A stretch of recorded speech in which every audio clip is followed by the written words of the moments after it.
You talk a little bit about the lockout situation, what your feelings are going forward in this thing? I really believe that the lockout will be settled. I think what's happened is we're starting to get to a point now where everybody's starting to get antsy, not just the fans who have been antsy, but the players have to start thinking about the paychecks that they're going to be losing if we lose games in the season. Ownership has to be losing about the economic factor that comes into play when you don't play games. There's a lot of money at stake, absolutely, but I think there's also the integrity of the game. The National Football League has worked very hard through their players and through ownership to be able to create what we think is a very, very great game. And I think it's America's best game right now. You run the risk of losing that, especially with the NBA facing a lockout. Hockey next year comes up looking at could be a labor situation. We need to get our house in order, so to speak. So yes, I believe there will be a season, and I think these next 2 weeks will be critical to what's going to happen regarding the season. Does it bother you as a former player at all that's gotten to this point? No, because I went through 2 strikes. It doesn't bother me. I understand the business aspect of the game of football, and a lot of the fans don't, but it is a business. There's a lot of money involved, there's injuries, there's health care, all of those same factors that everybody that's watching right now goes through in their life. It's the same thing for us as athletes. We have skin in the game as retired players because they're talking about making a contribution to our funds to be able to increase the pensions. They're talking about making health benefits better for everybody. So those are all concerns for every American that's out there, and for us as well. But I went through a strike in '82, and I went through, we saw a strike in '87. I went through one in '74. Now, as a Redskin, I have to say this. '82 there was a labor situation, '87 there was a labor situation, and the Redskins won Super Bowls. So if we have a little bit of a delay, I guess as a Redskin, I'm not going to feel awfully bad about the possibility of maybe winning a championship. Go ahead. How do you see this season working out? I mean, because basically, throughout this time, you're having OTAs, you're having mini camps, you're having a free agency period where now that everything is being pushed back, I mean, teams are probably going to be rushing to get everything done before the start of the season. Does that kind of affect free agency and putting the team together? Absolutely. Everything you mentioned not only rushes things, it turns everything into a scramble. If you think for a second, the agents who have free agents as well as rookies, you have to get them signed. Everybody has to get physicals. You have to get them into camp. I think what you're going to see once the season gets started, you're probably going to see maybe more injuries than you expected. Probably a lot of hamstrings because there hasn't been a lot of running. And we all train by ourselves, but it's not like being in camp.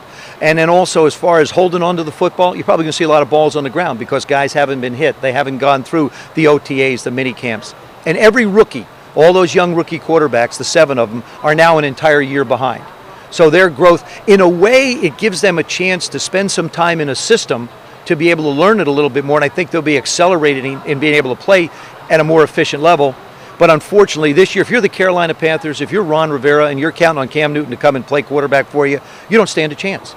But now if you're the New Orleans Saints, the New England Patriots, the Green Bay Packers, the Indianapolis Colts, teams that have veterans on them, you're probably going to get off to a pretty good start and have an advantage once the season starts. Do you have assuming football is played, a list of contenders you have going into this season? I think if you look at the circumstances and situation that has occurred in the offseason by not having the camps, you have to look at the same suspects. You have to look at the Bears. You have to look at the Packers.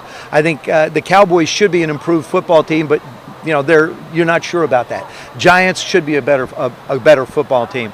Indianapolis certainly would be another one. New England has to be there. You have to say the Jets have to be there. These are all teams that have veteran leadership and they have veteran members of their football team. But now you've got some very interesting free agents. Braylon Edwards, Santonio Holmes. I think Peyton Manning, I believe, is a free agent in Indianapolis. We'd like to believe that deal's going to get done at some point. If they don't, that goes down as the biggest faux pas in the history of the world if he ever leaves there. But yeah, I think if you look at the playoffs from this past year, you're probably going to see the same teams because no one's really had much of a chance to get better. And maybe those teams will add 1 or 2 players that make a difference. Certainly, you can't leave out the Pittsburgh Steelers either, that have been to so many Super Bowls and have been so good for so long. This is kind of the, go ahead. What do the Saints have to get on that list? I think the Saints need to improve their defense. I mean, if you look at them, they had 9 interceptions last year. When you look back at the year they won the championship, Darren Sharper had 9 by himself. I mean, defensively, they have to be able to bring more pressure and put pressure on people. Obviously, when they drafted Mark Ingram, they made a decision that that's where they want to go. Sean Payton is one of the greatest play callers, not just good, and I don't like to throw the term around great. He's one of the greatest play callers that I've seen this game have. He's ruthless. I mean, we saw what he did at the beginning of the half in the Super Bowl. He's not afraid to take a chance, and he puts a lot of burden on Drew to be able to get things right. I think your receiving core will be healthier and better.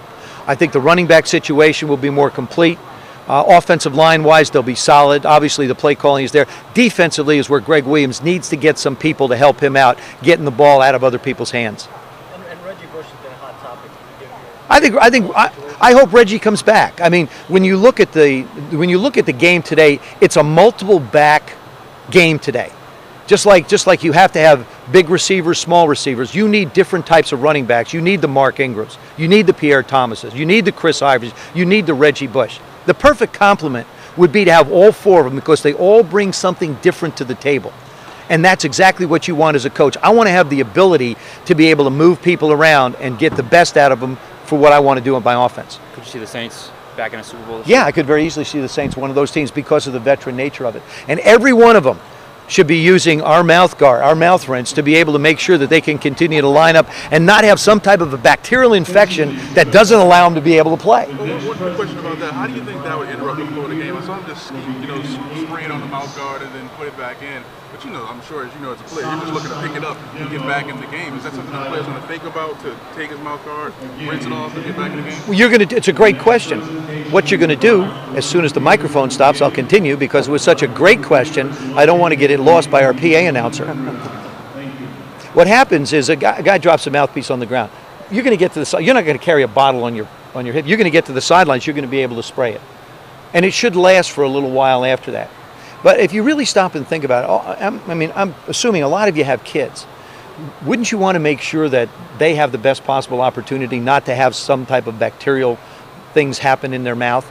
That's why when I got involved with Sandy Brands and with Defense Sport, it made so much sense to me for so many kids as a parent.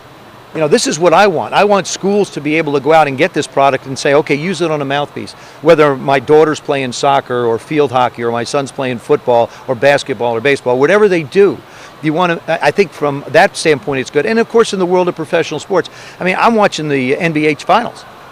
Chris Bosh wears one. You look at all, they take it off. What do you do with it? You have it on the bench, hockey, basketball, field hockey, soccer, football. All the sports use mouthpieces. This is an opportunity to be able to have something as a mouth rinse that I think can be a big aid from.